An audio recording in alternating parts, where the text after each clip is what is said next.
자, 그래서 오늘 35장인데 야곱의 부인이 4명이 있습니다. 자, 요 4명의 아들들을 혹시 한번 해볼까요? 제일 처음에 루벤, 그렇죠? 그 다음에 시므온, 레위, 유다, 그 다음에 이사갈, 스불론, 그죠? 스불론. 그 다음에 이제 실바. 이게 지금 낳는 순서는 아니에요. 낳는 순서는 여기서 4명 낳고 밑으로 가는데 하여튼 그냥 이름 적어볼게. 실바에게서는 가다고 아셀, 그죠? 라헬에게서는 요셉이 태어났는데 아직 34장까지 이제 35장에서 베냐민을 낳는데 아직은 요셉이었어요. 여기 지금 내려오들 때는. 그 다음에 여기 이제 플러스 제가 이제 베냐민 이렇게 적어놓고, 그 다음에 빌하에게서는 단하고 납달리. 자, 그런데 여기에서 레아에게서 딸이 하나가 있는데 얘 이름이 디나. 이렇게. 자, 그래서 이렇게 부인 4명과 그 다음에 11명, 아직 요 베냐민 안 났으니까 11명의 아들하고 그 다음에 이 디나 딸까지를 데리고 쭉 내려오다가 형하고 이제 잘 됐어요. 걱정했던 거 달리 세겜에 갔어요. 세겜에 갔는데 이 세겜이라는 젊은 놈이 누구를? 디나를 너무 예쁜 거야. 그래서 디나를 이제 강제로 취했어요. 그래서 성경에서는 막 강제로 강간이다 이렇게 표현이 되는데, 어쨌든 이 세겜이 자기 아버지 하모를 통해서 뭐라 그래요? 내가 이렇게 했는데 야곱한테 좀 아예 공식적으로 정식으로 내 아내로 좀 삼게 해달라 했는데, 형들이 이제 오빠죠, 오빠. 이 오빠들 중에 누가 가서 난리를 치죠? 시므온과 레위죠. 그러니까 자기 여동생을 범했다 해서 시므온과 레위가 이제, 물론 계획은 다 먼저 뭘 받아라? 할례를 다 받아라. 그러니까 이 사람들은 가나안 족속이기 때문에, 이 지역이 가나안이니까 할례를 받을 이유가 없어요. 근데 이 아버지 하몰하고 세겜이, 야, 우리도 그러면 저 야곱이 믿는 야훼 하나님처럼 이미 명령한 것처럼 우리도 그럼 할례를 받고, 할례를 받으면 자기네 여동생을 주겠다 그랬거든. 할례를 받고, 그렇게 되면 이 야곱이 거느리는 저 부족하고 우리가 가까워질 수 있으니까 할례를 싹 받자 해가지고 세겜 사람들이 다 할례를 받았을 때, 아까 3일차 되던 날 시므온과 레위가 자기 이제 부하들을 데리고 갔겠죠. 쳐들어가서 남자들을 다 죽이고, 거기서 끝나면 다행인데 이름은 다 기록이 안 됐지만 나머지 형제들이 그 세겜 땅에 다시 그 성읍 안에 들어가고 뭘 하죠?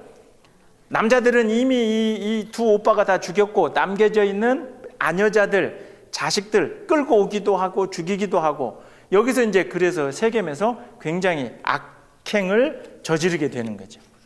그게 이제 34장의 이야기입니다. 34장까지. 자, 그래서 야곱이 여기서 저 위로 올라가서 아내들과 이 자녀들을 데리고 다시 내려오던 것, 그 다음에 34장에 이제 세겜에 들어갔다가, 세겜에서 굉장히 지난주에 말씀드린 것처럼 할례라고 하는 하나님이 주신 방법, 내 백성으로 삼겠다고 하는 방법인데, 이 할례를 사용을 한 거죠. 그죠? 뭘로? 자기들이 복수하고 보복하고 사람 죽일 방법으로 할례를 사용을 했어요. 그러면 제가 지난주에 마지막 끝날 때 그랬죠. 그래서 야곱은 이 자식들에게 뭐를 화를 내야 되냐면, 사실은 이 할례 문제를, 즉 야곱의 입장으로 보면 자기 할아버지, 그러니까 아브라함에게 하나님이 주신 이 굉장히 귀한 약속의 징표인데, 그 약속의 징표를 가지고 이 사람들을 다 그냥 다 죽였으니 야곱이 화를 내고 혼내야 될 건 이런 부분이어야 되는데, 34장 마지막 절 그 앞절에 보면 야곱이 뭐 때문에 자식들을 혼내냐면, 니네가 이 세겜 이 부족을 이렇게 작사를 표현이 이렇게 망하게 했는데, 이 전체 지역이 이제 이게 가나안 지역이니까 다른 부족들이 우리를 공격하면 뭐 어떻게 하려고, 그 걱정을 야곱이 이제 하더라라고 하는 게 지난 34장에 이제 요 마지막 절까지 이야기했죠.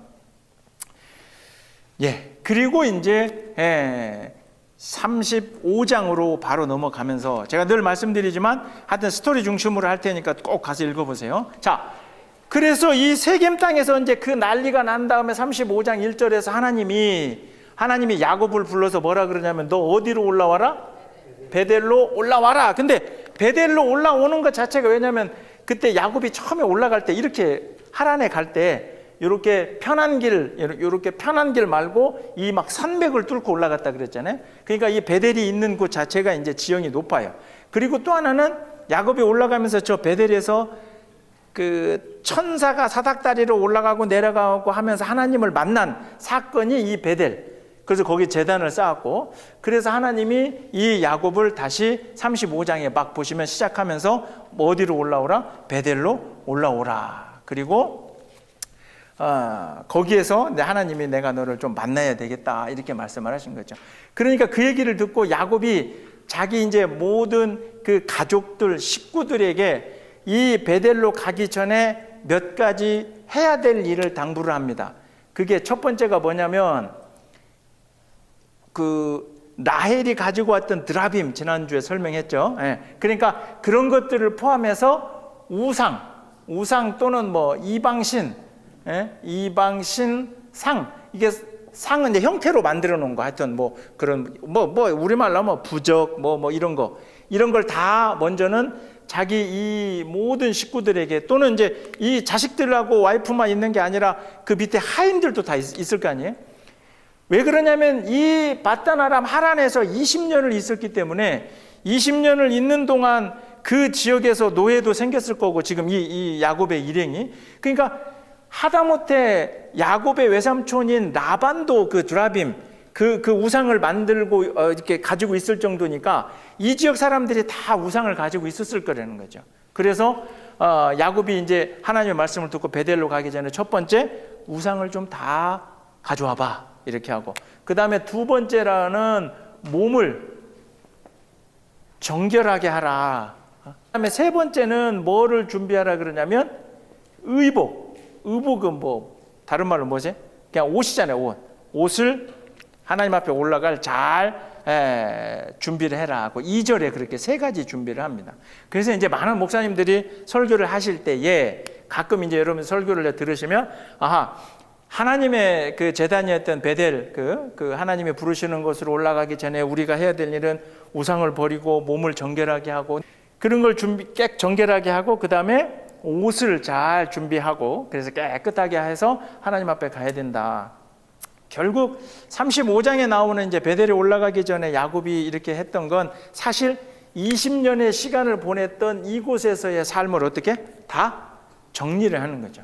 거기서 가져왔던 우상들 다 버리고 거기서 했던 거 버리고 왜 그러냐면 이제부터는 사실 20년을 거기 살았고 이렇게 자식들을 얻고 와이프까지 얻고 이제 탄탄해졌으면 어쩌면 살아도 되잖아요. 그러나 야곱에게는 분명하게 그 받은 약속도 있고 다시 아버지에게로 돌아오겠다 하는 얘기가 있으니까 이 가나안 땅으로 들어와서 이제 아직 자기 아버지에게는 가지 않았지만 이때부터는 누구에게 의존하면서 살아야 된다? 하나님께 의존하면서. 이제는 하나님 이외에 우리를 지켜줄 자가 없고 하나님 이외에 다른 것에 내가 마음을 빼앗겨서도 아니고, 그리고 더욱 중요한 것 중에 하나는 사실 이 부분은 이 세겜 땅에서 아까 말씀드린 34장에서 비록 물론 잘못은 세겜이 이제 이 디나를 범한 것도 있지만 그것에 대한 복수로 하나님의 거룩한 명령을 함부로 사용한 것, 이 모든 것들을 이제 회개하는 마음으로 그 베델로 이제 이렇게 준비해서 하나님께로 나아가자 이제 이렇게 야곱이 이야기를 합니다. 그런데 35장 중요한 건 5절을 한번 보세요. 35장 5절을 보면 그들이 떠났으나 하나님이 그 사면 고울들로 크게 두려워하게 하셨으므로 야곱의 아들들을 추격하는 자가 없었더라. 이게 이제 어떤 맥락인지 알겠죠? 왜냐하면 이 5절의 말씀이 어떤 거냐면 이 세겜 땅에서 아까 34장에 그 난리를 쳤잖아요. 한 부족을 아주 그냥 이렇게 전멸을 시켰잖아요. 그러면 가나안의 다른 부족들도 이 야곱의 일행들, 특히 야곱의 아들들을 가만히 놔두고 싶지 않을 거거든. 근데 목축이라고 하더라도 한번 딱 진을 치고 경계를 쳐놓은 상태에서는 공격하기가 어렵잖아요. 근데 그 목축을 하다가 텐트도 걷고 이제 이동해야 되니까 다 걷어서 이동하는 동안에는 다른 부족들이 공격하기가 좋은 거죠. 항상. 그런데 이 세겜 땅에서 그 난리를 쳤던 이제 아들들과 야곱이 이렇게 내려와야 되고 하나님 명령으로 베델로 가야 되는데 5절에 하나님이 사면 고울들로 크게 두려워하게 해서 그 아들 야곱의 아들들을 추격하는 자가 하나도 없게끔. 결국 하나님이 이 베델로 올라오라라고 명령하셨고 그것에 맞춰서 준비를 야곱과 모든 식구들이 하고 그래서 길을 출발을 할 때 이 야곱의 아들들은 걱정도 있었을 거예요. 우리가 가서 세겜을 다 이렇게 했는데 그런데 하나님이 다른 그 부족들을 두렵게 해서 큰 문제 없이 아무 걱정 없이 그렇게 올라갈 수 있었더라 하는 거죠. 그래서 이제 이 말씀에서 우리가 그 오늘 우리 신앙 생활로 한번 돌이켜 보면 하나님께 나오는 우리의 발걸음을 사실은 막을 다른 외부적인 것은 없는 시대를 우리가 살고 있어요. 그러나 결국은 사실은 우리가 우리 스스로 하나님 앞에 못 올라가요. 우리를 못 가게 막는 거는 이제 없어요. 그런데 왜 못 올라가냐? 저는 거꾸로 이제 여기에서 찾는 거죠. 우리가 하나님 앞에 올라가기 위해서 이런 것들을 해야 이게 가게 되는 거예요, 사실은. 근데 내 머릿속에도 하나님을 믿고 있지만 우리가 자꾸 다른 것들에 마음을 뺏기기도 하고 그리고 또 내 스스로 하나님 앞에 이제 이건 정결하게 하고 올라간다고 하지만 우리는 예수 그리스도 십자가 이후로 우리가 이제 죄 씻음을 받았기 때문에 중요한 건 그 예수님을 믿는 믿음이면 이제 우리 스스로가 정결케 되는데 나에게 이제 그 믿음이 사실은 평소에는 좋죠. 하나님 믿습니다. 아멘 이러다가 나에게 시험이 오고 고난이 오고 어떤 물질적인 어려움이 오고 어떤 뭐 이런 것들이 왔을 때 내 발을 사실은 하나님은 5절에 있는 것처럼 내 주변에 다른 것들을 다 정리해서 나를 못 붙잡게 하는데도 내 스스로가 내가 하나님 앞에 못 올라가는 것은 아닌가. 어쨌든 베델로 올라오라라고 하는 하나님의 명령만 하시지 않고 하나님이 야곱과 함께 하시는 거죠. 그렇게 이동하는 동안 다른 사람들에게 공격을 받지 않도록. 8절은 35장 8절은 느닷없이 다른 얘기가 나와요. 자, 35장 8절을 한번 보세요. 그리고 이 8절이 끝나고 다시 9절부터 사실 그 베델에서 하나님이 축복해 주시는 얘기가 다시 나오거든요. 그래서 그러면 이 8절은 여기에 지금 이제 왜 들어가 있는가? 이 8절이 리브가의 유모 드보라가 죽었다 이렇게 나오는데 리브가가 누구예요? 이삭의 아내죠. 이삭의 아내니까 리브가는 누구예요? 리브가는 야곱의 엄마죠. 엄마. 야곱의 엄마. 근데 이 야곱의 엄마 그러니까 이게 이제 헷갈렸어요. 이삭의 아내 야곱의 엄마도 어디서 왔어요?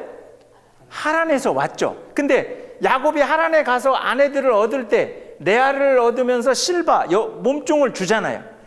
그런 개념과 비슷하게 리브가가 사실은 이삭에게 내려올 때 이 리브가를 어렸을 때부터 키운 리브가의 유모라고 되어 있잖아요.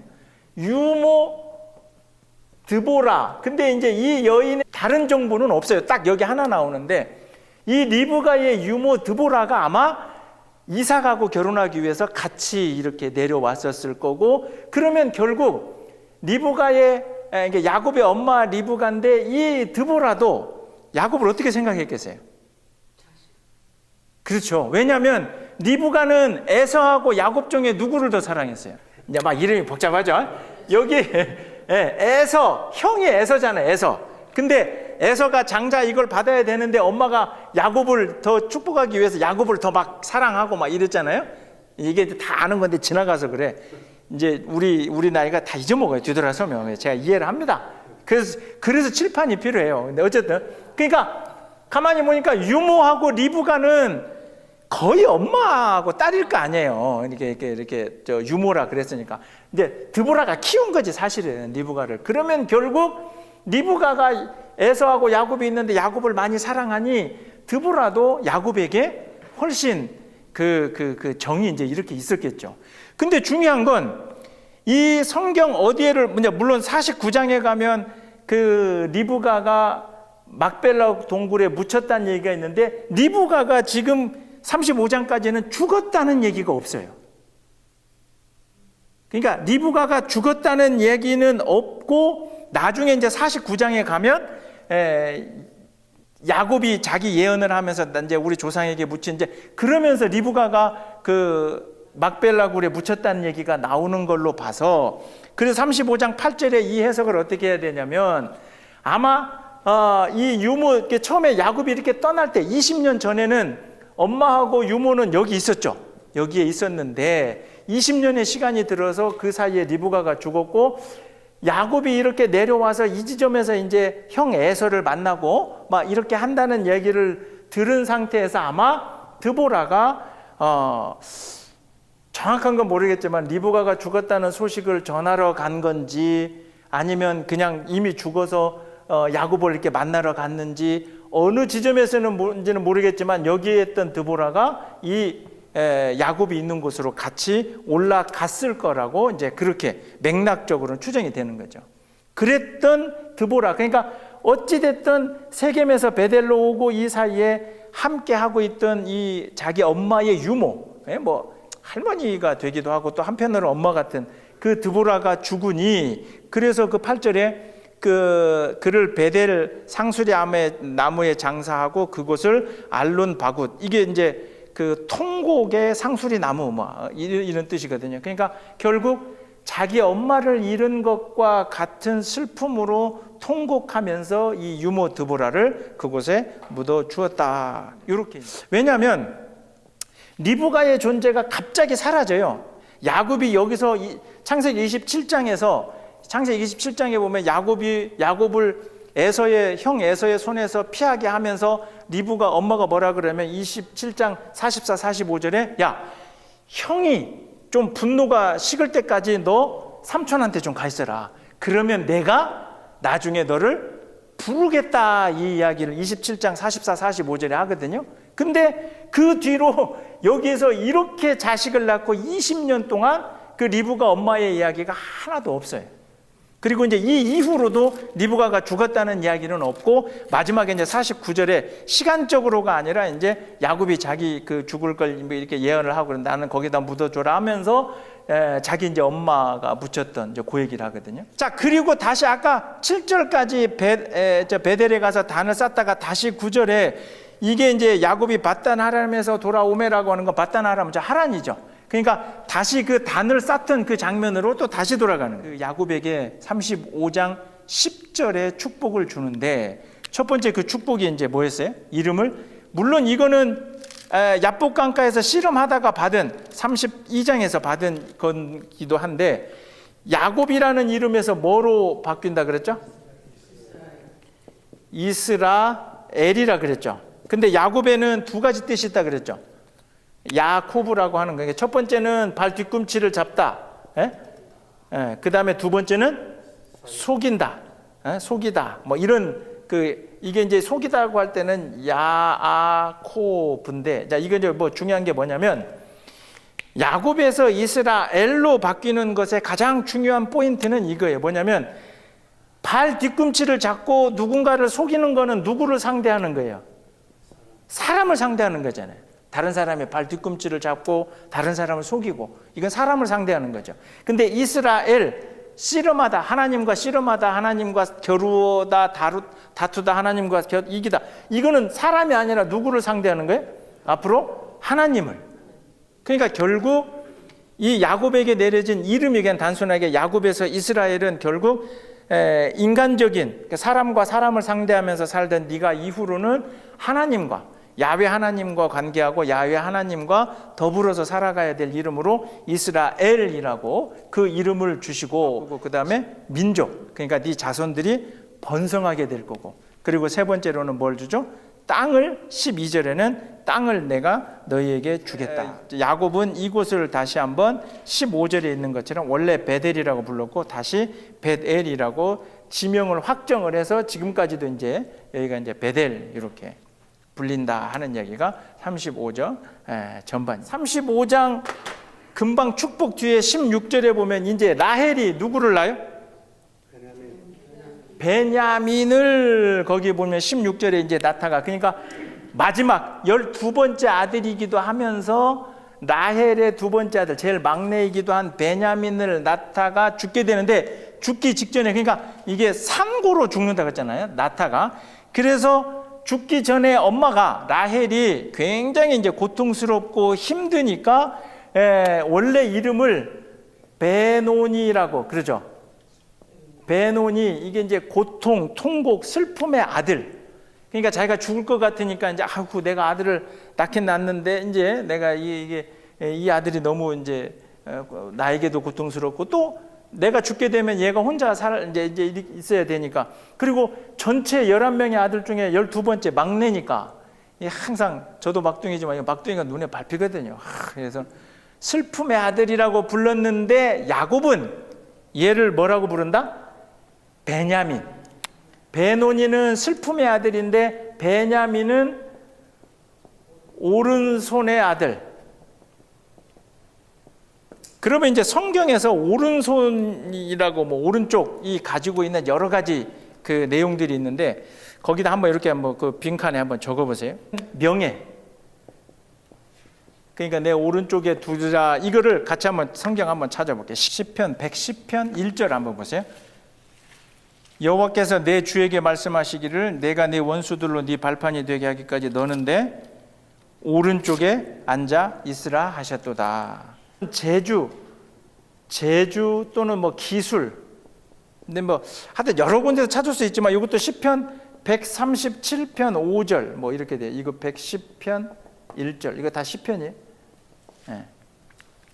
그래서 137편 5절을 보시면, 예루살렘아 내가 너를, 이제 이게 바벨론에 끌려가고 그 노예로 가게 되면서 부르는 노래인데, 예루살렘아 내가 너를 잊을진대 내 오른손이 그의 재주를 이룰지로다. 그러니까 이 오른손이 가지고 있는 의미가 이제 재주, 기술, 어떤 능력 이런 게 이제 돼 있고, 마지막 하나 더 있는데 세 번째는 지혜라는 뜻이에요.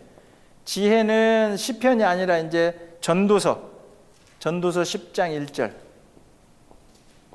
10장 2절. 제가 전도서 10장 2절.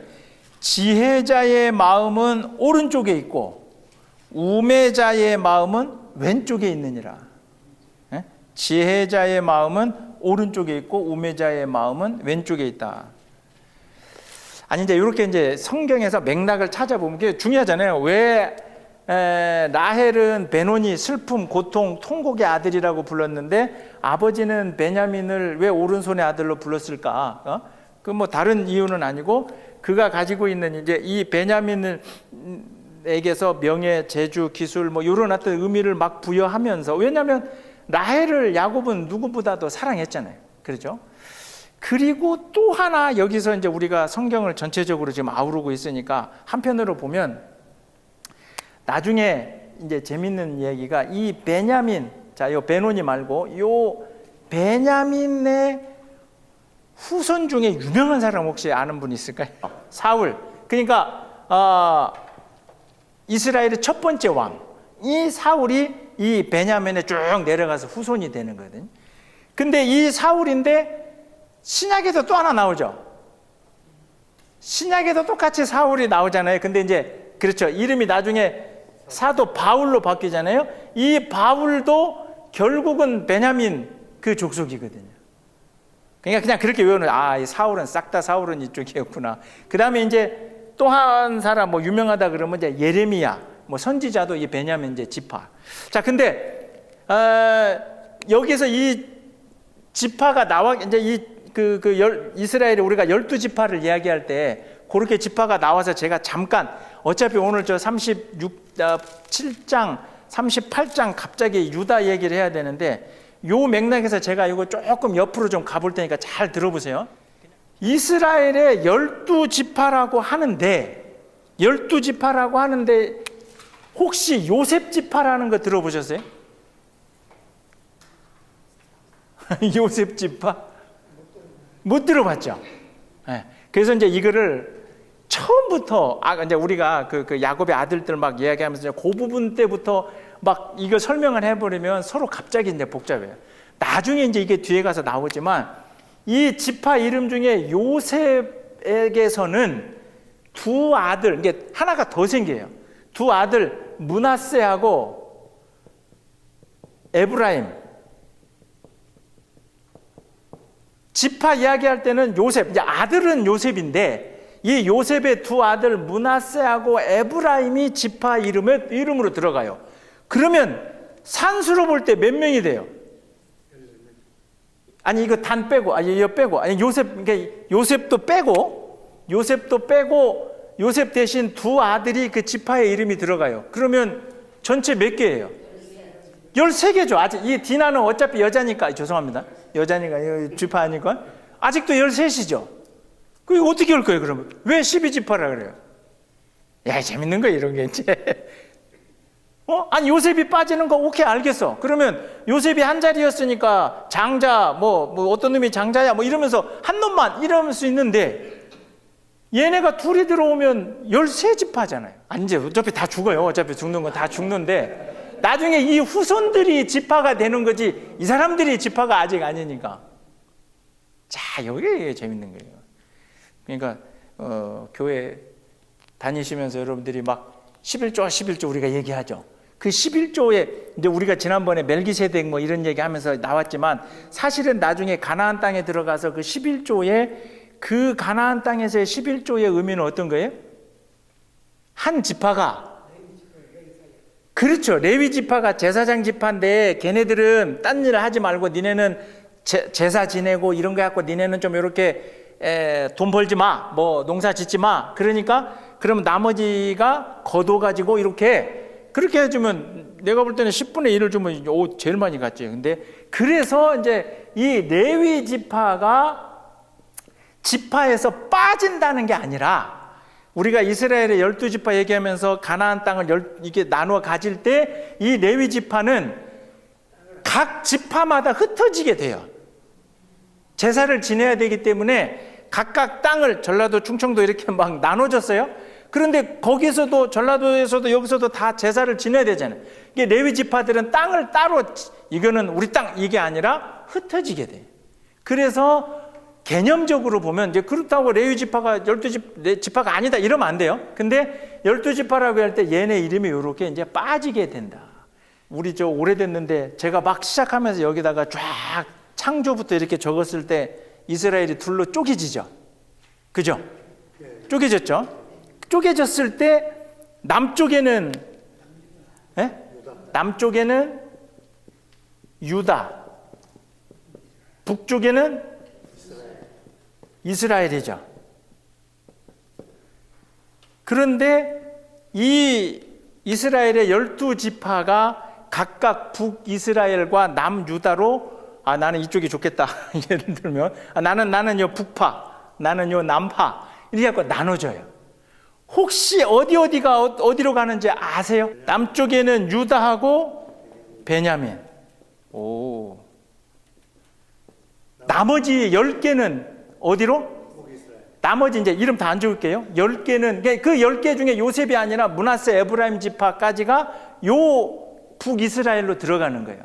그런데 레위 지파는 이 10명의 이름에 안 들어가는 거예요.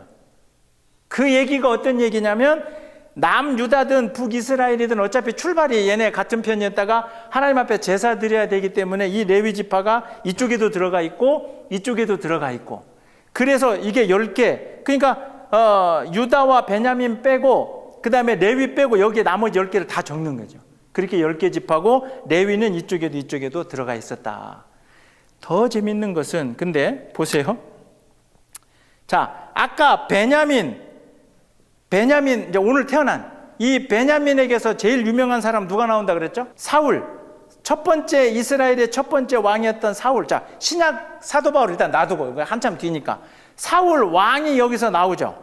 그죠? 근데 이제 오늘 우리가 좀 이따가 보게 될 이 그 38장에 나오는 유다 아주 희한한 사건인데 이 유다를 그 후손으로 쭉 나아가면 나중에 이제 예수까지 가요. 이게 근데 이 유다 여기에서 그러면 누가 나오냐면 다윗이 나와요. 다윗. 제가 이거를 왜 적냐면 첫 번째 제가 맨날 얘기했죠. 이스라엘의 첫 번째 왕이 누구? 사울. 두 번째 왕이 누구? 다윗. 그런데 이 첫 번째 왕하고 두 번째 왕하고 사이는 어땠어요? 안 좋았죠. 사울이 다윗을 죽이려고 막 그러죠. 그러니까 어떻게 보면 조상으로 올라가 보면 이 베냐민하고 유다는 같이 가면 안 돼요, 사실은. 그렇죠? 맥락이. 근데 이 베냐민하고 이 유다 지파, 이제 물론 이게 한참 이제 후대니까. 그래서 요 사람들이 남유다를 이렇게 형성을 하고 그 위쪽에는 북이스라엘이었다. 여러분이 지금 굉장히 깊이 들어가는 거예요. 솔직히 굉장히 깊은데, 굉장히 깊은데 제가 굉장히 가볍게 지금 들어가고 있는 거예요. 이거를 이렇게 도식으로 정해 놓고 이렇게 지금 한 번에 지금 꿰뚫어서 이렇게 해 드리는 거니까 이제 이해되셨죠? 어디 가서 좀 아는 체 하시라고 제가 이렇게 해 드리는 거야. 이제 다른 교회 다니시는 권사님 만나면 이제 물어보는 거지. 몇 개 지파야? 그러면 요셉 지파 들어봤어? 이러면 있지. 요셉이 있지. 그러면 아유 거기 저 아들이요. 그러면 레위는 어떻게 이거 아는 체 하라고 제가 해드린 거예요. 이제 정리되셨죠? 왜냐하면 이거를 저 목사님 오늘 갑자기 왜냐하면 좀 이따가 38장에 이 유다 느닷없이 요셉 이야기가 나오다가 37장과 39장이 보면 37장에서 이제 아시는 게 37장에서 요셉이 팔려갔고 39장에서 그 잘 아는 요셉이 보디발의 아내의 집에 가서 이 난리가 이제 그게 돼요. 그 느닷없이 갑자기 38장에 유다 얘기가 나오는 거예요. 근데 결국은 이 유다 38장에 오늘 제일 한번 보세요. 제일 마지막에 보세요. 38장에 제일 마지막 절에 보면 29절에 이게 다말에게서 이제 애가 낳았는데 베레스라고 부르죠. 이 베레스가 나중에 다윗의 조상이 되고 그다음에 쭉 나가갖고 예수의 조상이 되는 거예요. 그 유다에게서 나오는. 이 정도는 이제 제가 얘기했지만 심심하면 한 번씩 적어보세요. 집에 심심하면 이렇게 레아, 실바 이렇게 하고 집에서 적어보시라고. 이게 제가 다른 이름은 외우라고 안 하지만 그래도 이 정도는 좀 기억을 해 놓으면 좋을 것 같아요. 자, 그리고 35장 후반에서 이제 드디어 야곱도 어떻게 돼요? 야곱도 세상을 떠나게 되는데 35장 제일 마지막 절에 29절에 그의 아들 야곱이 이제 죽었어요. 그의 아들 누가?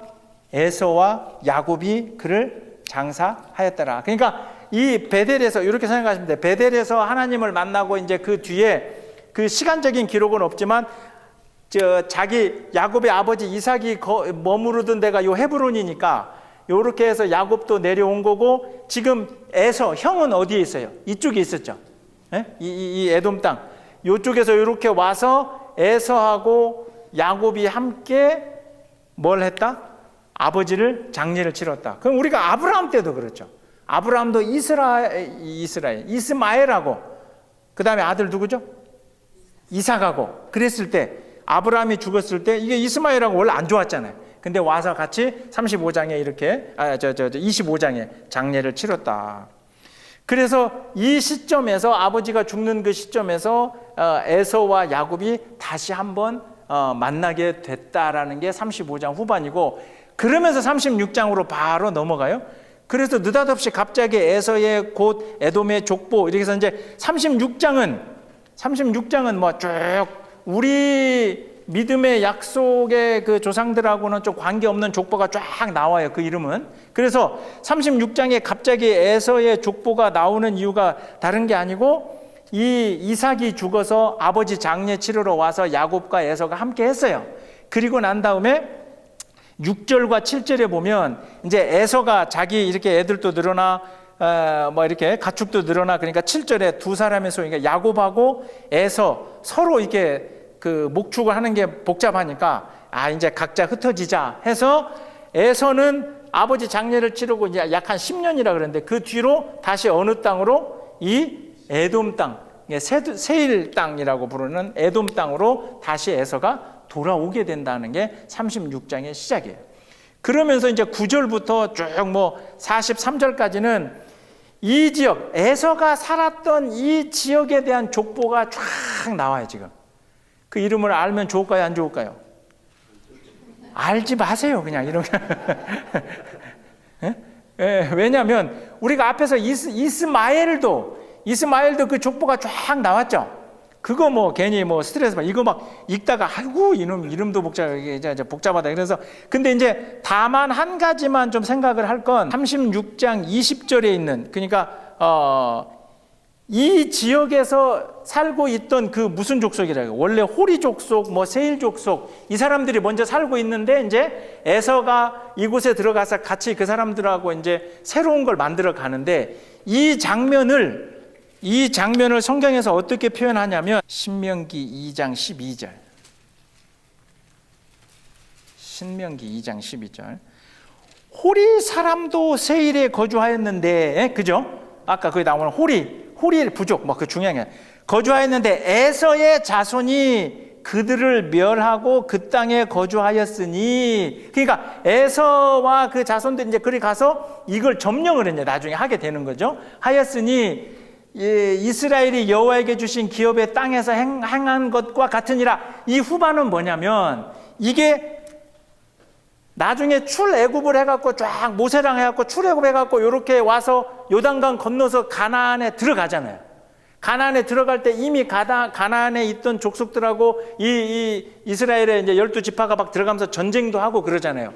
그런 모습처럼, 그러니까 신명기 2장 12절 후반이 에서의 후손이 들어가서 호리 족속을 멸한 것이 마치 이스라엘 백성, 그죠? 이스라엘이 이렇게 해서 가나안에 들어가던 형국과 행한 것과 같았느니라라고 이렇게 대꾸를 지금 신명기 2장에서 이렇게 시켜주고 있는 거예요. 성경은 수학이에요, 수학. 여기서 오면 저기서 풀면 요 맥락을 알고 나면 나중에 신명기를 읽을 때, 그렇지, 세일 땅, 이렇게 해도.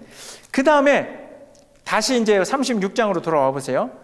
그 다음에 거기서 끝나면 좋은데 36장 31절부터 에돔의 왕들 이름이 쫙 나와요. 제가 이스라엘 민족의 사울 왕은 언제 세워져요? 사울 왕은 나중에 여기서 출애굽을 해서 이리 가서 가나안 땅에 들어가서 사사시대 이런 거 지나고 이스라엘은 한참 뒤에야 이제 왕이 세워지고, 그런데 에돔은 이 에서의 후손이 들어가면서부터 이 땅에서 이제 같이 이 호리 족속을 위하고 살면서 이 에돔의 왕 체제가 먼저 성립이 된다는 거죠. 왕 체제가.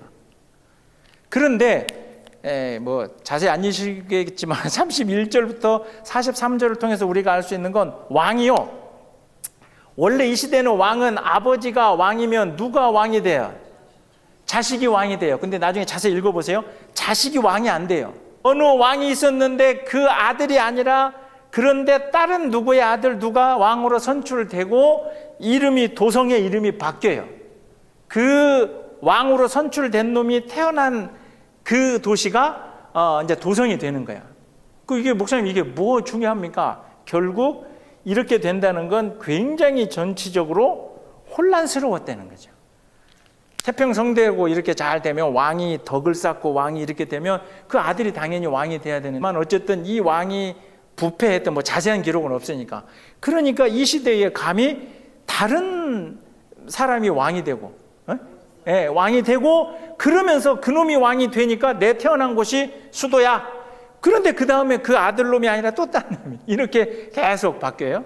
그 다음에 이제 한 가지만 더 알아야 될 건, 나중에 출애굽을 해서 이스라엘 백성이 이렇게 가면서 요걸 좀 이렇게 가로질러 가면 가나안에 좀 빨리 가요.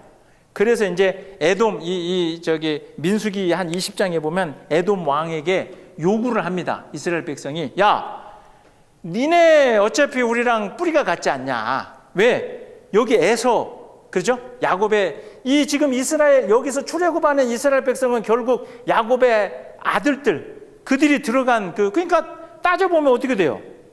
사촌이잖아, 사촌의 후손들이니까. 야, 그래서 나중에 민수기 20장을 보세요. 야, 이게 우리가 요거 조금 지나가면 안 될까? 대신 지나가면, 얘네가 처음에 안 돼. 그러니까 지나가면서 니네 포도밭이고 뭐 이런 거 우리가 안 건드리고 슬쩍 지나요. 끝내 얘네가 안 된다고. 자기네 관통을. 그래서 약간 이렇게 이제 돌아서 이스라엘 민족이 갑니다. 근데 그러면 열 받을 만 하잖아요. 그래도 하나님이 요 에돔과 싸우지 말아라, 건들지 말아라. 이제 그런 얘기가 나중에 민수기에도 한번 나옵니다. 그래서 이 지역적으로 사해 밑에 에돔까지 해서 에돔 왕에 대해서 36장은 그렇게 딱 정리를 할게요. 자, 이해되셨죠? 자, 35장 16절에서 라헬이 죽었어요. 베냐민을 낳고 죽었어요. 사실은 야곱이 이제 좀 이렇게 사랑하는 아내를 잃었으니까 그럴 텐데, 그런 상황에서 지금 아까 이제 다시 지웠지만 르우벤이 첫 번째 아들이잖아요. 르우벤은 누구의 아들이에요? 레아의 아들이죠. 에? 근데 지금 누가 죽었어요? 라헬이 죽었죠. 에? 근데 라헬의 몸종이 누구였어요? 에? 빌하죠. 이 르우벤이 35장 22절을 보세요. 르우벤이 그의 아버지 첩 누구와? 빌하와 동침을 해버린 거예요. 그래서 이게 이제 갑자기 그냥 한 줄 딱 나오고 끝나는데, 22절 후반에 동침했다는 이야기를 이스라엘이 이를 들었더라. 이 이스라엘은 야곱이 이스라엘로 이름 바꾸기로 했으니까요. 그러니까 야곱이 이 사건을 야곱이 듣고 왜 이거 가만히 놔뒀을까? 그리고 르우벤은 왜 그랬을까? 앞서 말씀드린 것처럼 아마도, 이제 그것도 딱 한 줄이기 때문에 아마도 르우벤은 자기 엄마가 레아잖아요. 레아. 근데 자기 엄마보다는 항상 누구를? 라헬을 더 사랑했어요. 근데 라헬이 지금 죽었어. 그러니까 라헬과 함께 하던 빌하에게 혹시 야곱이 더 마음이 갈까? 왜냐면 이제 가까웠을 테니까, 이렇게. 이게 장로님 표현대로 죄송하지 뭐 1+1 이렇게 해가지고 한 몸으로 여기서 아마 이제 그것도 사실은 신학자들의 추정이죠. 뭐 이거 르우벤에게 물어보질 않았으니까. 왜냐하면 레아의 여종 실바도 따로 있었잖아요. 실바, 그죠? 요렇게 한 쌍이고 요렇게 한 쌍이잖아요. 근데 르우벤이 범했는데 실바가 아니라 빌하. 실바는 사실 어떻게 보면 이제 이모처럼 여겼겠죠. 자기 엄마랑 이게 짝짝 친하니까. 라헬은 빌하니까 르우벤이.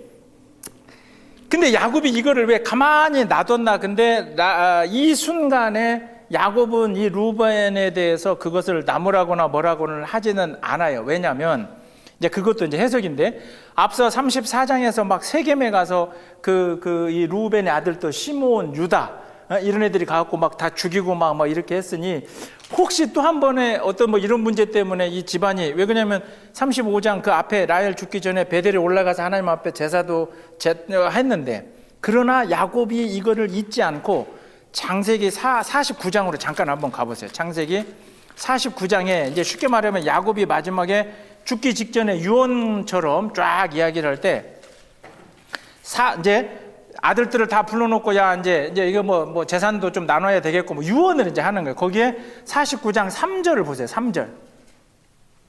르우벤아, 너는 내 장자요, 내 능력이요, 기력의 시작이라. 위풍이 월등하고 권능이 탁월하다마는 물의 끓음 같았은즉 너는 탁월하지 못하리니 네가 아버지의 침상에 올라 더럽혔음이로다. 그가 내 침상에 올랐었도다. 이게 자기 침상이라는 건 뭐예요? 그러니까 자기 뭐 일종의 아내죠. 아내 빌하와 네가 동침을 했던 요것 때문에 야곱은 이제 르우벤은 어떤 장자의 이런 것부터 사실은 이제 배제가 되는 사건이 이 35장 22절의 이제 사건이에요. 자, 37장에는 자 드디어 이제 누구에게로 가냐면, 너무도 여러분 잘 아시는 스토리. 이거는 뭐 제가 여러분들 나와서 하라 그래도 본인들이 하실 수 있을 거예요. 그죠? 에? 아니야, 하실 수 있어. 자, 37장은 자 한번 얘기를 같이 해봅시다. 37장. 자, 야곱이 누구를 사랑해요? 에? 라헬은 이제 죽었고, 아들 중에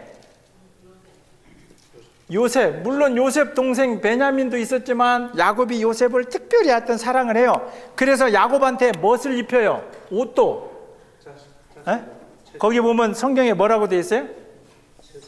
새로운 성경에는 채색 옷.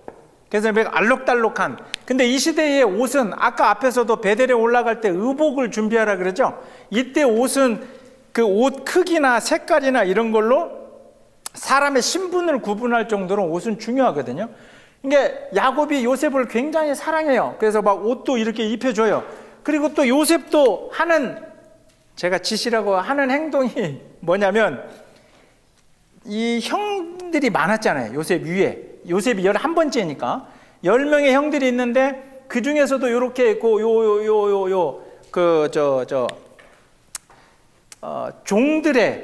종들의 이제 자녀 아들들 4명이죠. 그 아들들의 뭘 잘못하는 것에 대해서 아버지한테 그대로 2절에 보면 고자질을 해요. 정보를 주는 거지. 그렇지. 아버지, 이 형들이요 양치러 갔다가요 뭐 이렇게 정보를 줘요. 그러니까 요셉을 뺀 베냐민도 이제 사실은 형들에서는 빠져야 되니까 한 10명이라고 하시죠. 10명의 나머지 형들은 열을 받아요, 안 받아요? 이게 표현이 죄송한 이놈의 새끼한테 걸리면 내가 죽여버리겠다. 안 그래도 부글부글 끓고 있는데 요셉이 어느 날 아주 그냥 숯에다가 기름을 끼얹어요. 꿈을 꿨대요. 꿈을 꿨는데, 이제 이건 하도 설교 들어서 아시잖아요. 이거 쭉 해볼게요. 곡식단, 곡식을 모아갖고 단을 이렇게 싸는데, 자기 단 하나에는, 그리고 나머지 10개 단, 이게 어떻게 됐다는 거예요? 자기 단 앞에다가 이 나머지 10개 단이 뭘 한다고? 곡식이? 절을 한다는 거죠. 그 10개 단 의미는 뭐예요? 요거 형들이 나한테 이놈이 아주 나쁜 놈의 새끼네. 근데 거기서 멈췄어야 되는데 또 꿈을 꿨다는 거예요. 그러면 꿈을 꾸고 말을 말든가. 근데 그걸 또 가서 얘기를 해요. 두 번째 꿈은 이제 1편보다 더 늘어나. 이것도 열받는 일인데 1편에는 형제들만 나왔는데 두 번째 꿈에는 뭐도 등장하냐면 해와 달까지 등장해요. 몇 절이에요? 9절. 해와 달과 플러스 이번에는 11개 별, 이제 싹 다. 그러죠? 왜냐하면 이게 뭐냐면 해와 달은 누구를 의미하겠어요? 부모예요, 부모. 아버지, 어머니, 부모. 그 다음에 나머지 11별. 11별에는 이제 베냐민까지 다 포함이네. 싹 다 그냥. 싹 다 뭐 한다고요? 누구에게? 누구한테? 요셉한테 절한다는 거죠. 요셉 자신한테 절하더라. 제가 나중에 이제 이제 더 뒤에 가면 요셉이 또 그 애굽에 가가지고 감옥에 갇혔다가 거기서 또 꿈꾸고 막 이러잖아요. 그래서 우리가 꿈꾸는 자 요셉 이렇게 이야기를 하는데, 가끔은 이제 그런 생각을 해요. 참 요셉이 정말 하나님 앞에 붙잡힌 사람이거나 미친놈이거나 둘 중에 하나다. 왜냐면 이제 먼저 좀 앞서 나가 보면 이거 꿈 얘기하다가 형들한테 이게 저 팔려간 거 아니에요. 그러면 애굽에 가가지고 그 갇혀 있는데 그 꿈을 좀 해석해 달라 그러면, 나 같으면 내가 이거 꿈 얘기했다가 이게 팔려왔는데 됐어 나한테 물어보지 마 이런. 근데 거기서 또 그 꿈에 대해서 막 설명을 해주고. 자, 어쨌든 이 두 번째 꿈까지 꿨을 때는 아버지 야곱이 조금 나무래요. 사실 거기 보면 10절에 아버지가 꾸짖어요. 야 이마 그래도 네가 순서가 있지. 그런데 중요한 건 야곱이 꾸짖기는 하는 11절에 뭐라 그래요? 그의 아버지는 그 말을 간직해 두었더라라고 이제 여기까지. 그러니까 이 꿈 얘기를 듣고 아버지도 에이 마 그건 너 너무한 거야. 형들은 이미 부글부글하고. 그래서 형들은 우리가 앞에서 가인과 아벨 사건 통해서도 이렇게 봤지만 막 그 질투와 분노로 이제 죽여야 되겠다는 마음을 가지게 되는데, 근데 야곱은 이거를 찝찝하기는 했지만, 아버지도 찝찝하긴 했지만 어쨌든 이제 그 마음을 가슴에 이제 이야기를 가슴에 뒀더라. 자, 그리고 난 다음에 아시는 사건. 자, 그리고 난 다음에 형들이 지금 이 헤브론에 이제 야곱이 요 지역에 있다가 형들이 이 세겜 땅으로 양을 치러 올라가요. 이제 그 얘기는 어떤 얘기냐면, 하여튼 이 지역이 굉장히 이제 어렵다는 거죠. 농사 짓기도 어렵고 목축하기도 어려워서 그 37장 이제 그 다음 절, 그러니까 12절부터 세겜에 가서 양을 치고 있으니까, 굉장히 멀리 떨어져 있으니까 아버지 야곱이 요셉 보고 세겜 그 형들 어떻게 좀 잘 있는지 좀 한번 가봐라. 근데 이 세겜은 우리가 앞에서 살펴봤지만 어떤 땅이에요? 세겜. 야곱의 자식들한테는 이거 잘못 들어가면 잘못 들어가면 죽는 땅이잖아요. 왜? 예, 거기서 자기 여동생 이렇게 강간했다고 막 이 세겜에 있는 사람들 할례 받게 한 뒤에 싹 다 갖다 죽이고. 근데 그 얘기는 그만큼 여기가 이제 어려워졌다는 거예요. 농사 짓기도 어렵고.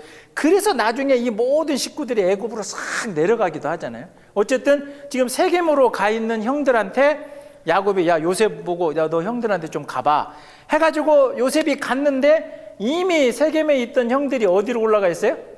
도단까지 올라가 있더라. 요셉이 이제 이렇게 해갖고 한번 왔다가 누구한테 물어봐하고 여기까지 갔어요. 근데 요셉이 오는 걸 보고 형들이 어떤 생각을 해요? 저거를 죽여버리자. 아버지 없을 때 저거를 죽이든지. 근데 그랬을 때 죽이자고 생각을 했는데 제일 처음에 첫 아들인 르우벤은 뭐라 그래요? 야 죽이지는 말자. 야 혼만 내주고 그래도 어차피 아버지가 계시는 곳에 저놈 보내야 될 거 아니냐. 죽이지는 말자 해가지고 구덩이를 파가지고 요셉을 그 안에 집어넣어버립니다. 그리고 난 다음에 르우벤이 잠깐 자리를 떠난 사이에 이 나머지 형들이 이 요셉을 어떻게 하냐면 거기 이제 37장 후반에 나오는데 미디안 상인들 어디로 가는 사람들이냐면 어느 저 위쪽에서 내려왔겠죠. 이렇게 해가지고 결국에는 애굽으로 향하던 그 상인들한테 요 도단에서 요셉을 은 20 주고 팔아버리는 거죠. 자, 근데 잘 보세요. 근데 은 20 주고 형들이 요셉을 팔아버려요. 근데 이 상인들이 애굽으로 가요. 애굽으로 갈 때 요셉을 끌고 갔을 거 아니에요. 노예를 샀으니까. 그럴 때 우리가 이제 놓치고 있는 것 중에 하나가 결국 이 도단에서 뭐 이제 설명은 없지만 여기 이 도단에서 뭐 이렇게 해갖고 애굽을 가진 않았을 거 아니에요. 언젠가 말씀드린 것처럼 이 헤브론에서 저쪽으로 올라가려면 이 해안가 도로가 좋다 그랬죠. 이렇게 좀 여기는 산지고. 그러니까 이 상인들은 물건이 많았을 거니까 분명히 이렇게 갔을 거라고요. 그러면 끌려가던 요셉은 이렇게 뭐 도단에서 출발해서 뭐 이렇게 내려가면서 이 헤브론 자기 아버지가 계시는 곳 요런 곳을 이제 뭐 묶었겠지. 도망 못 가게. 이제 그 심정은 어땠을까? 이제 그 다른 길로 간 것이 아니라 애굽을 갈 때 자기가 이렇게 있던 자기 아버지 있던 그 고향 땅을 이제 그런 설명은 없어요. 성경에는. 근데 위치적으로 봤을 때 쭉 그리 끌려가면서 아마 이 고향 땅을 멀반치에서 이쯤이면 내가 있던 그 헤브론인데 여기 지나서 지금 애굽으로 아마 요셉이 이제 그걸 보면서 그 마음이 또 형들에 대한 어떤 이제 그런 생각들이 얼마나 컸을까 우리가 그건 한번 이제 위치적으로 봤을 때 생각을 해볼 수가 있는 거죠. 처음에 구덩이에 빠뜨릴 때 요셉 옷을 다 벗겼잖아요. 그 옷에다가 염소를 잡아서 피를 묻혀가지고 아버지에게 이렇게 갖다 주죠. 아버지에게 갖다 주고 애가 웅덩이에 빠졌다가 뭐 어떤 짐승이 잡아먹은 것 같습니다. 그래서 이 요셉의 꿈 얘기를 듣고 야곱은 혼을 내긴 했지만 그거를 뭐 했다 그랬어요? 마음에 간직하더라 그랬죠? 그래서 우리는 여기서 또 하나 이제 성경에는 없는 얘기예요. 이거 자꾸 성경에 없는 얘기해서 죄송한데 어쨌든 맥락적으로 봤을 때 그러면 야곱은 자기 다른 아들들이 와가지고 아이고 요셉이 죽었습니다. 그러면 이 당시에 이제 꿈이라는 건 뭐 우리가 오늘 날로 꿈이라고 얘기하지만 그게 이제 미래 막 예시 같기도 하고 이러는데 야곱의 마음은 어땠을까 하는 저는 좀 궁금해져요. 분명히 이런 그 꿈들이었다 그러면 그렇다고 물론 뭐 야곱이 안 죽었을 거야 이러진 않았죠. 그러진 않은데 야곱도 굉장히 혼란스러웠을 거예요. 왜냐하면 야곱 자체가 그렇잖아요. 야곱 자체가 자기 형 에서하고 형이 먼저 태어났고 야곱이 동생인데 그런데 하나님이 사실 이제 나중에 엄마한테 얘기 들었을 것 같아. 내가 보기에는 먼저 복중에 있을 때 첫째가 둘째를 섬기리라 뭐 이런 얘기를 듣고 하여튼 자기는 나 엄마가 왜 이렇게 나만을 이렇게 위해주지 이랬을 거 아니에요. 형이 있는데. 그래서 야곱은 이 요셉의 꿈 얘기를 듣고 이걸 마음에 간직했고 기억했는데 37장 후반에 요셉이 죽었다고 하니까 아버지가 이제 굉장히 슬퍼하면서 35절에 보면 스올, 그게 이제 지옥이거든요. 내가 내 아들이 그렇게 비참하게 죽었다 그러면 내가 그 지옥까지 가서라도 아들하고 내가 따라가겠다 할 정도로 굉장히 이제 야곱이 슬퍼한더라라고 하는 이제 그 상황이에요. 근데 마지막 36절에 이 미디안 사람들이 아까 그 상인들 쭉 지나가는 상인들이 여기 이 도단 지역에서 이제 요셉을 샀어요. 사갖고 애굽에 갔어요. 이야기가 되려고 하다 보니까 그렇다고 우리가 생각할 수 있는데, 근데 가서 이 요셉을 파는데 36절에 애굽의 누구? 바로 왕. 근데 이 바로라고 하는 이제 명칭도 사실은 이제 앞에 통칭이라 그랬죠. 그 로마의 시저처럼 바로 왕의 친위대장, 그러니까 대통령 경호실장, 쉽게 말하면 경호실장 보디발에게 요셉을 팔죠. 그러면 이제 우리가 한번 요것도 이렇게 생각해 보면, 아하, 결국 이 도단에서 구덩이에 갇혀서 죽을 신세, 그리고 상인에게 팔았다는 건 노예. 근데 완전히 그 죽음의 구덩이에서 이제 노예가 돼서 이 노예가 나중에 어디로? 왕 근처로 가요. 왕이 됐다는 얘기가 아니라 저 아래에 있던, 뭐 위치적으로 자체도 구덩이지만 또 상황 자체도 노예, 죽을 수밖에 없는 그 사람이, 그러니까 이 미디안 상인들이 애굽에 가면 노예 살려고 하는 사람이 뭐 한둘이겠어요? 굳이 근데 왜 거기다 팔았을까? 그런 얘기는 없지만 어쨌든 제일 밑바닥에서, 그러나 제일 밑바닥에서 가장 그 권력이 있는 그 근처로 이제 이 요셉이 이렇게 옮겨지게 되는 거죠. 그리고 자, 이제 요셉의 얘기, 이제 팔려간 얘기는, 그래서 요셉의 자세한 그 팔려간 얘기는 제가 이제 아마 다음 시간일 것 같은데, 오늘 우리가 마지막으로 이제 38장을 해야 돼. 38. 첫 번째 아내였죠. 레아의 아들 중에 유다라고 하는 그 아들이 나중에 이제 어떻게 그 후손들이 만들어져 가는가 하는 이제 그 얘기인데요.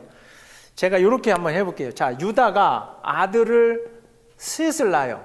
거기 1절부터 보면 유다가 아들을 셋을 낳게 되는데 처음에 이름이 뭐예요?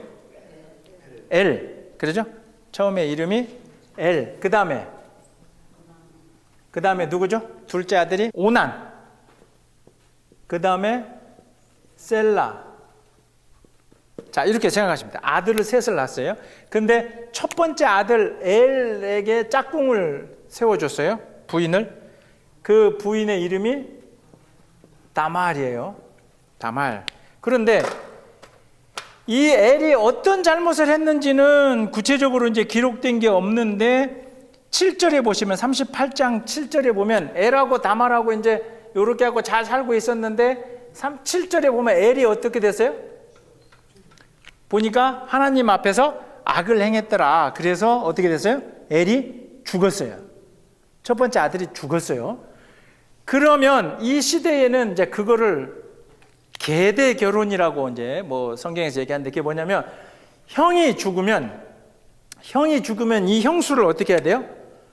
동생이 그 형수를, 이게 이 당시에 있는데 과부는, 혼자 남겨지게 된 과부는 그 과부의 그것을 면해주지 않으면 결혼도 못하고 그냥 그렇게, 그래서 오늘 뒤에 수절이 나오는데, 그런데 통상적으로는 형제가 있으면 동생이 그 형수를 취해서 이 사이에서 계속 후손을 이어가게끔 돼 있어요.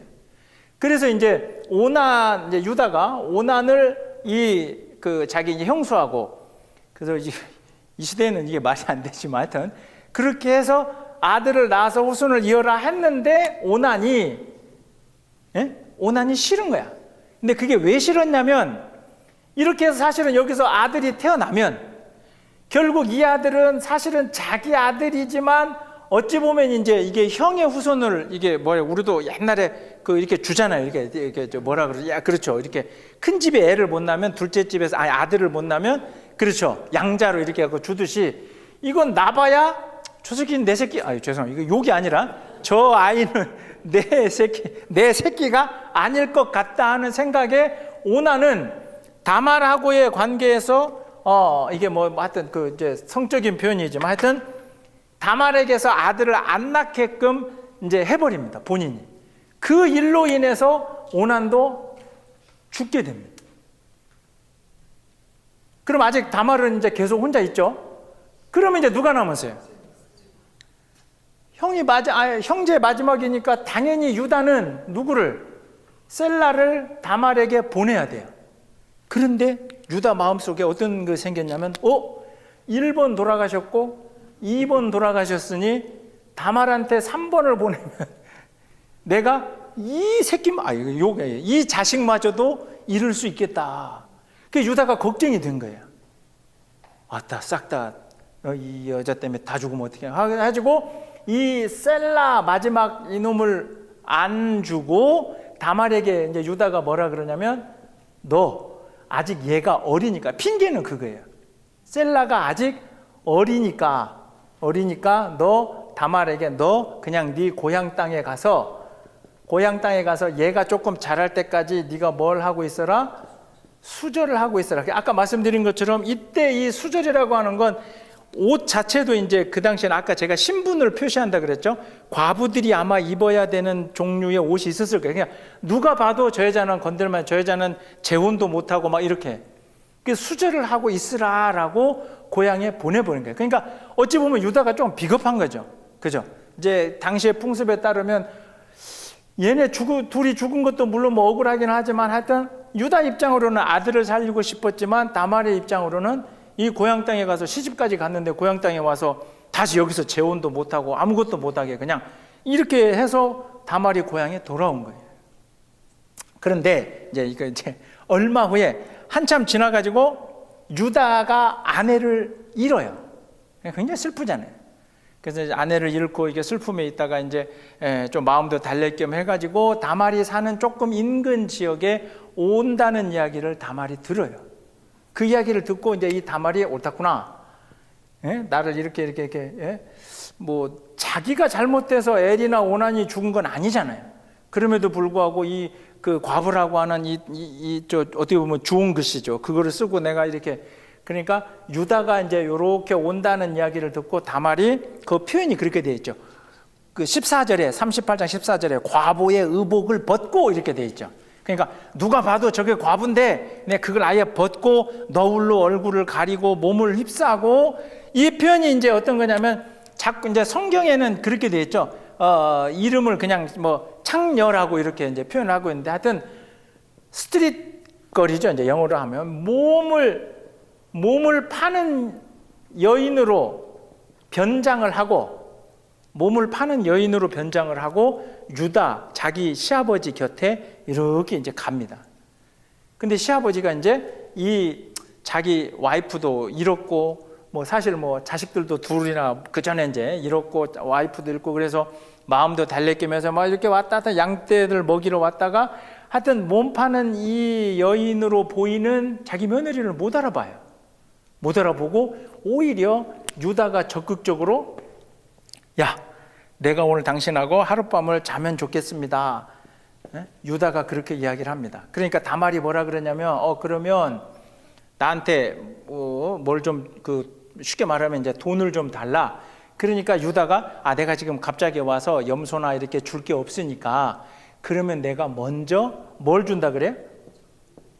담보물을 좀 주면 어떨까? 근데 이 담보물을 이 다말이 뭘 요구하냐면 그러면 도장과 도장끈 그리고 뭐 지팡이를 좀 달라. 그러면 이 담보물이라는 건 뭐예요? 나중에 이거 찾으러 와야 되면 이제 염소도 가져와서 이렇게 주겠다. 이제 그때 이제 치르겠다는 거죠. 그렇게 해서 이제 하룻밤을 자는데 그 사이에 이제 다말이 여기에서 뭘 하냐면 임신을 하게 돼요.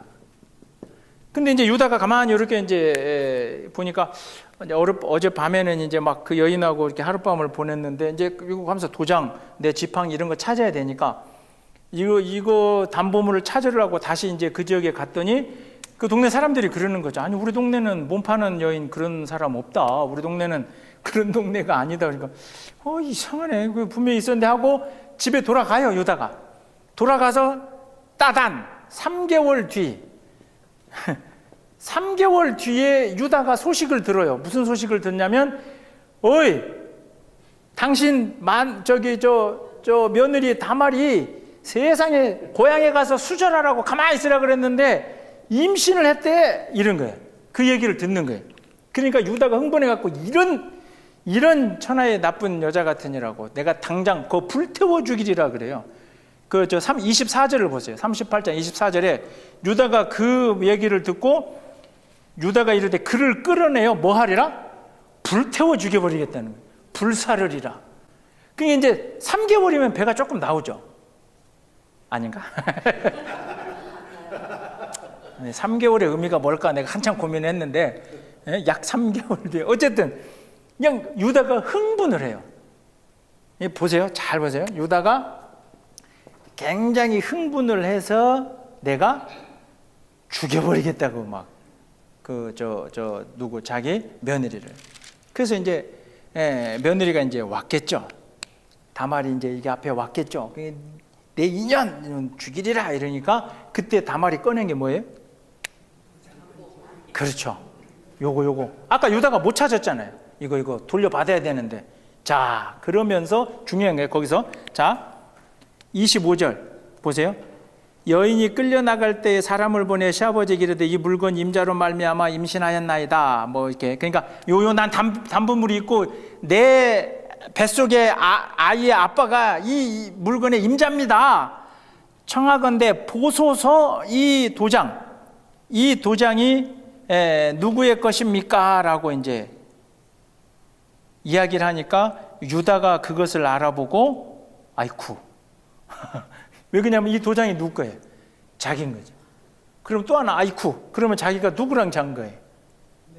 며느리랑 잔 거죠. 근데 이제 거기에서 신학적으로는 자 25절에 있는 이 38장 25절에 있는 청하건대 보소서라고 하는 이제 그 히브리어로는 하케르 이게 대쉬하고 나라고 하는 표현인데요. 이게 이제 어디서 성경에서는 이 의미가 이제 이게 왜 중요하냐면 요셉을 이제 빠뜨렸다가 이제 그 팔아버렸잖아요. 그리고 아버지한테 염소 피를 가져왔다 그랬잖아요. 그랬을 때 37장 32절을 보세요. 37장 32절에 발견하여 채색 옷을 보내어 그 아버지에게로 가져가지기를 우리가 이것을 발견했으니 아버지의 아들의 옷인가 보소서. 여기서 똑같이 하케르 나라고 하는 그 히브리어로 그렇게 사용을 하거든요. 이게 이제 어떤 그 신학적인 또 의미를 가지고 있냐면 결국 사실은 그 우리의 죄가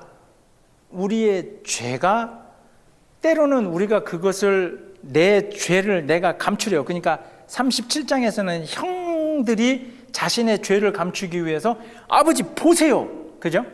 보세요. 이거 걔 요셉 옷입니다. 제발 좀 이거 보세요. 그런데 다른 한편으로는 이 다말은 자기 시아버지에게 와서 자 보세요. 이거는 자신의 죄를 감추는 게 아니라 다말은 지금 뭘 하고 있는 거죠? 상대방 그 유다 시아버지의 죄를 명명백백히 이제 그렇죠.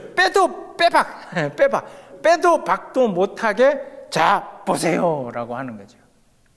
그래서 그게 어떤 의미가 있냐면 우리가 예수 그리스도의 십자가를 바라보면서 십자가의 역할이 사실은 뭐 다 아시는 얘기지만 우리가 중요하게 두 가지를 이렇게 고백해야 되는 거예요. 뭐냐면 하나는 그 십자가를 통해서 내 죄가 명확하게 마치 이거 우리가 그렇게 했다는 게 아니라 이 담보물 앞에서 그 유다가 꼼짝없이 받아들일 수밖에 없었던 것처럼 예수 그리스도의 십자가를 볼 때마다 우리가 가져야 되는 생각은 저 십자가에 대한 내 신앙의 고백이 이제 내가 더 이상 어떻게 빼도 박도 못하게 명확하게 내가 죄인임이 저 십자가를 통해서 드러났다는 신앙 고백이 될 때 그 십자가가 우리에게 구원의 표현은 그렇지만 구원의 담보물 또는 구원의 확실한 표징이 될 수 있는 거고, 또 하나는 그럼과 동시에 우리는 가끔 이 십자가를 남을 속이는 데 쓰는 거죠. 내가 그래도 크리스찬인데, 내가 그래도 목사인데, 내가 그래도 믿는 사람인데. 그리고 마치 이제 이거 말뿐만 아니라 나는 이제 저 십자가로 내가 구원 받았으니. 그래서 우리가 이단 중에 하나가 구원파 쪽에 이단은 그 어떤 큰 교리를 갖고 있냐면, 우리가 한 번 씻김을 받았으니 미래의 우리 모든 죄까지 우리는 다, 이제 그게 이제 구원파로 가는 이단이 되는 건데, 중요한 건 내 죄가 명확하게 드러났는데 그 십자가를 거룩히 여기지 않고 우리가 또 혹이나 다른 사람들에게 내 죄를 이렇게 감추고 내 죄를 다른 이야기를 하려고 예수 그리스도 십자가도 신앙을 우리가 사용할 수도 있게 되더라 하는 거예요. 꺼내놓으니 유다가 그것을 알아보고 26절 보세요. 그는 나보다 옳도다. 조금 전에는 막 이게 임신을 해? 이 내 자식 둘을 잡아먹고, 뭐 우리 시어머니들 표현이 막 드라마 보면 내 자식 둘을 잡아먹고 이게 임신을 해, 죽여버리겠다 이랬는데, 뭐 앞에? 담보물 앞에 꼼짝없이 그 다말이 누구보다? 나보다 옳도다. 이 순간 회개를 하는 거지. 이건 뭐 어쩔 수가 없으니까. 자기 도장이요 자기 지팡이니. 내가 그를 내 아들 셀라에게 주지 아니하였음이로다. 이 세 번째 아들을 아직 크지 않았으니까 내가 너한테 못 준다고 얘기를 했지만, 유다가 스스로 자기 죄까지 이제 고백을 해버리잖아요. 내가 사실은 줬어야 되지만 이 아들을 주지 않은 것까지도 이 담보물 앞에서 죄가 고백이 되는 거죠. 그러니까 왜 안 줬을까라고 하는 게 이제 여기서 다시 또 드러나 버리는 거죠. 문제 없었다. 그래서 27절부터 보세요. 해산할 때에 보니 쌍태라. 그죠? 그러니까 이제 야곱과 에서처럼 쌍둥이. 근데 이 28절부터 30절까지를 잘 읽어보셔야 돼요. 이게 좀 약간 골치 아파요. 보니까 해산할 때에 손이 먼저 나왔어요. 하나가, 아이가. 산파가 이르되 이는 먼저 나게, 쌍둥이니까 구분을 해놔야 되잖아. 머리가 안 나오고 손이 나왔으니까, 이놈이 형이다 하고 손에다 줄을 하나 감아줬어요. 그러면 이제 나중에 다 나오면, 그래도 손목에 있는 놈, 저놈이 형이다 해가지고 실을 묶어놨는데, 그 손을 내밀었던 놈이 손을 다시 집어넣고 그의 아우가 삐집고 먼저 나와버린 거예요. 그러니까 산파가 이르되, 야, 네가 어째서 너 먼저 나오냐? 아까 먼저 쉽게 말하면 네 형이 내가 묶은 그 실이 묶어 있는 놈, 걔가 형인데, 근데 그 놈이 먼저 나온 게 아니라 손에 줄을 묶지 않았던 둘째 놈이 먼저 나와서, 그래서 얘를 베레스, 터트림, 터트림, 이제 이런 베레스라고 불렀고, 그의 형. 근데 이게 표현이 이제 원래는 형인데 나중에 나와버린 거지. 그의 형, 손에 홍색 실, 아까 산파가 손 먼저 나와서 묶어준 애가 뒤에 나왔으니 그 이름을 세라라 불렀다. 그래서 이 다말에게서 태어난 베레스, 이게 깨트림, 이 베레스를, 자 보세요. 룻기 4장 18절입니다. 베레스의 계보는 이러하니라. 베레스는 헤스론을 낳고, 헤스론은 람을 낳고, 람은 암미나답을 낳고, 암미나답은 나손을 낳고, 나손은 살몬은 보아스. 이 보아스가 이제 이 룻기에 나오는 룻의 남편이거든요. 그 보아스를 낳고, 보아스는 오벳을 낳고, 오벳은 이새를 낳고, 이새는 누구를? 다윗을 낳았더라. 그러니까 제가 아까 얘기했죠. 유다. 아까 여기 밑에다가 적었던 거 기억하시죠? 남쪽의 유다 왕국의 두 지파가 뭐였다? 이 유다 지파하고 또 하나는 베냐민. 베냐민. 근데 이 유다 지파에서는 누가 나와요? 다윗이 나왔고, 베냐민에서는 나중에 사울이 나온다. 그래서 이 유다 지파 다윗. 그 다음에 마태복음 1장, 이제 족보하면 우리가 마태복음 1장이죠. 1장 3절부터 보자. 마태복음 1장 3절에 보면, 그 위에 1절부터 봅시다. 마태복음 1장 1절. 아브라함과 다윗의 자손 예수 그리스도의 계보라. 아브라함이 이삭을 낳고, 우리 이제 이거 익숙하잖아요. 이삭은 야곱. 야곱은 유다와 그의 형제들을 낳고, 유다는 누구에게서? 다말에게서 베레스를 낳고, 베레스와 세라 금방, 얘가 원래 형이잖아요. 세라가 손에 줄 묶고 나오네. 근데 이제 베레스가 뚫거나 그렇게 쭉 해가지고 이렇게 쭉 내려가 보면 결국에 여기서 누가 나와요? 나중에 이제 예수 그리스도가 이게 나오게 되는. 그러니까 베레스가 결국은 어떻게 돼요? 베레스가 예수 그리스도의 다윗 왕의 다윗의 조상이기도 하고, 그래서 이제 예수 그리스도가 돌아다닐 때 많은 사람들이 다윗의 후손이요, 다윗의 후손이요, 이제 그 맥락인 거죠. 그래서 예수의, 물론 이제 왕가이기 때문에 우리의 왕으로 오신 예수에 대한 표현이기도 하고, 실제 그 혈통에서 내려온 그 예수기 때문에 다윗의 혈통으로. 그러면 제가 이제 막 이 38장을 하면서 그랬잖아요.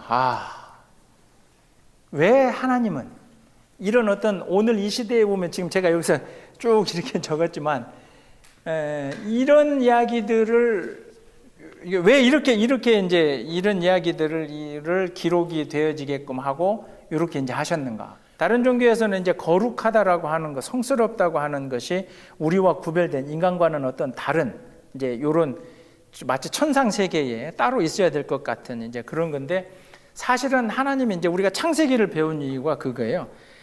그냥 홀로 계셔도 되시는 분이, 그잖아요. 창조주가 홀로 계셔도 되시는 분이 당신이 당신을 위해서 인간을 만들어 놓으셨고, 그 인간에게 너무 큰 자유를 주신 거죠. 근데 그 자유를 주신 거는 그 당신이 만들어 놓은 피조물에 대한 그 사랑으로 주신 건데, 이 인간이 그 자유, 우리가 선택할 수 있는 자유의 권한을 가지고 지금 성경을 우리가 읽으면서 가는 게 장로님 말씀처럼 이제 막 죄악의 길로 끝없이 이제 내려가는, 그런데 그 모습 속에서 하나님이 구체적으로 그 모든 죄 가운데 그 역사 속에서, 그 이런 상황 속에서 하나님의 끝까지 그냥 마음대로 이쪽으로 옮기고 저쪽으로 옮기는 게 아니라 그 죄 한 가운데로 계속 이스라엘 역사 속에서 하나님이 함께 하시더라는 거죠. 그러면서 그 역사가 나중에 신약 시대에 와서는 이제 당신이 직접 아들로 우리에게까지 내려오시게 되는 거죠. 그러니까 반대로 생각하면 돼요. 성경을 안 읽는 사람들이, 넌 크리스찬들이 니네 성경에는 왜 이렇게 더럽고 추잡한 얘기가 잔뜩 기록되어져 있냐, 그랬을 때 우리는 거꾸로 얘기하는 거죠. 더럽고 추잡스러운 이야기를 없애거나 숨기지 않고, 그 가장 더럽고 가장 추잡스럽다고 하는 그 이야기 속에서도 우리가 하나님을 발견하니 나는 그게 은혜다. 이제 우리는 그렇게 이야기를 하실 수가 있어야 되고, 그러기 위해서 우리가 이걸 이렇게 하나씩 이제 이렇게 따져가 보는 거거든요. 그 뭐 세상에서 만들어낸 종교, 이단 종교나 이런 사람 교주들이 이제 하는 얘기 들어보세요. 하다못해 자기 하나도 막 자기는 완벽하고 그러죠. 나는 쫙 하고 다 이렇게 하고 뭐 어디 내 앞에서 막 쫙.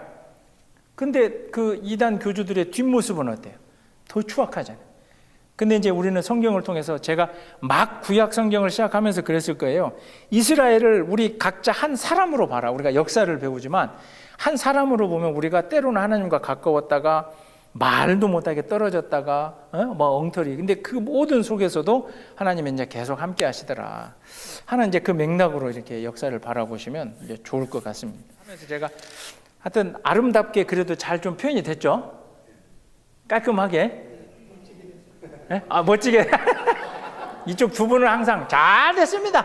멋지게 항상 그러시는데, 이제 이게 가끔 목사님들 설교에 다말 뭐 이야기 나옵니다. 그 얘기 나오고 유다 이게 나왔을 때 저는 성경을 읽으면서 항상 그래요. 아까 얘기한 것처럼 성경에 전혀 없는 얘기지만, 야, 여기에서 자기 고향을 옆에 두고 끌려가던 그 요셉의 마음, 그죠?